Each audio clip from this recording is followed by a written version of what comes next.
Welcome to Brainish English Stories.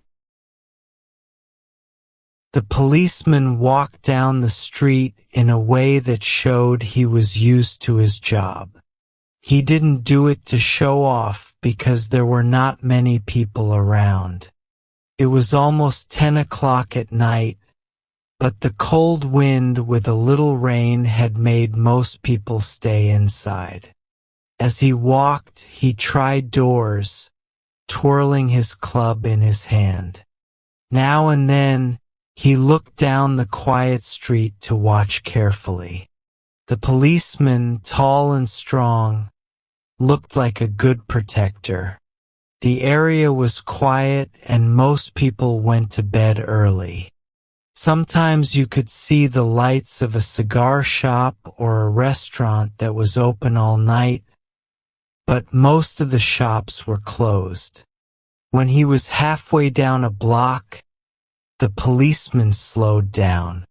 In the doorway of a dark hardware store, a man stood with an unlit cigar in his mouth. When the policeman walked up to him, the man quickly spoke.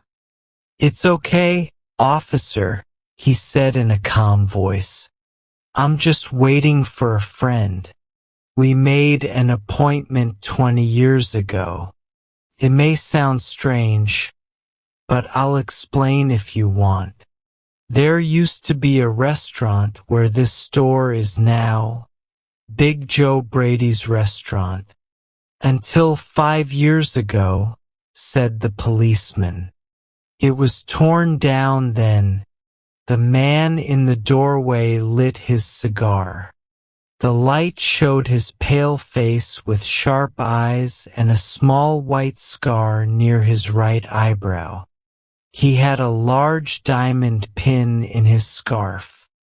"20 years ago tonight," said the man, "I ate dinner here at Big Joe Brady's with my best friend, Jimmy Wells.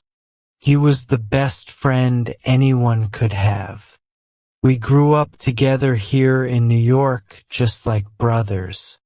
I was 18 and Jimmy was 20. The next day I was going to the West to make money.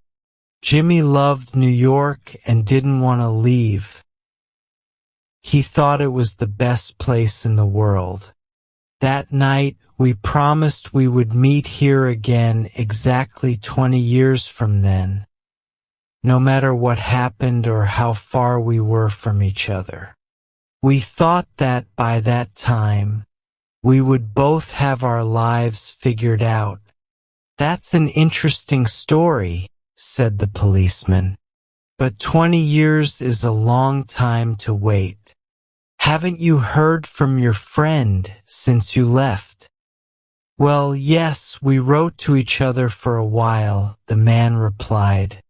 "But after a year or two, we lost contact. The West is a big place, and I was busy moving around. But I know Jimmy will be here if he is still alive. He was always the best and most loyal friend. He'll never forget. I traveled 1,000 miles to stand here tonight, and it will be worth it if my old friend shows up." The man waiting took out a nice watch with small diamonds on the edges. 3 minutes to 10, he said. It was exactly 10 o'clock when we said goodbye here at the restaurant door. "Did well in the West, didn't you?" asked the policeman. "Yes, I hope Jimmy did just as well. He was always slower than me, but a good man. I had to compete with some smart people to get rich. In New York, a man gets used to a certain life. It's the West that sharpens you." The policeman twirled his club and took a step or two. "I'll keep going now. Hope your friend shows up. Are you going to wait a long time?" "I'll give him at least half an hour," said the man.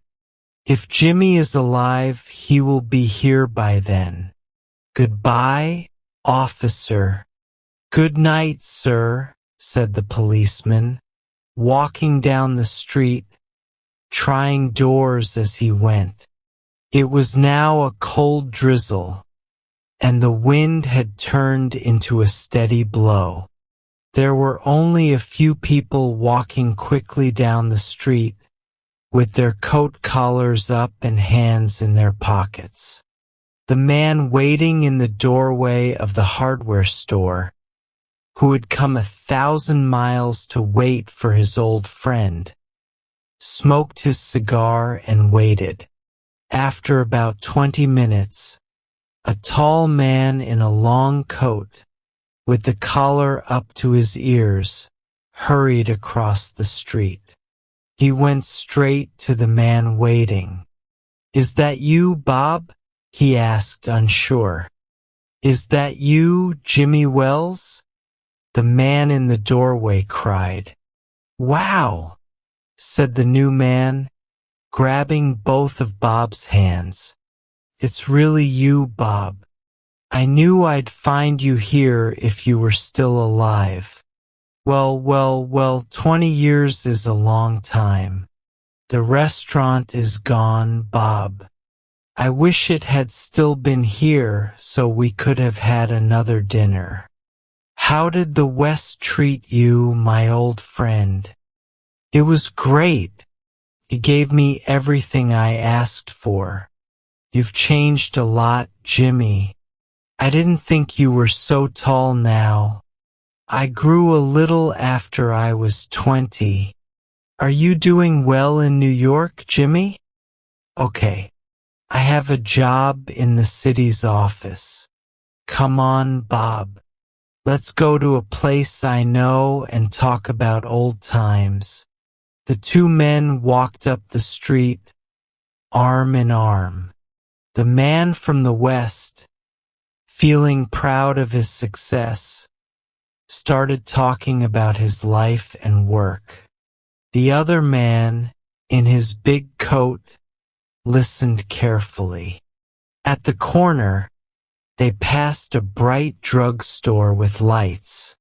When they stepped into the light, both of them turned at the same time to look at each other's face. The man from the West suddenly stopped and pulled his arm away. "You're not Jimmy Wells," he said quickly. 20 years is a long time, but not long enough to change a man's nose from a straight one to a flat one. It sometimes changes a good man into a bad one, said the tall man. "You've been under arrest for 10 minutes, Silky Bob. Chicago thinks you may have come this way, and they sent us a message asking us to talk to you. Are you going quietly? That's good. Before we go to the police station, here's a note I was told to give you. You can read it here by the window. It's from Patrolman Wells." The man from the West opened the small piece of paper he was given. At first, his hand was steady, but by the time he finished reading, it was shaking a little. The note was short. "Bob, I was at the place we agreed on. When you lit your cigar, I saw that you were the man wanted in Chicago. I couldn't do it myself, so I went and got another officer to do it. Jimmy,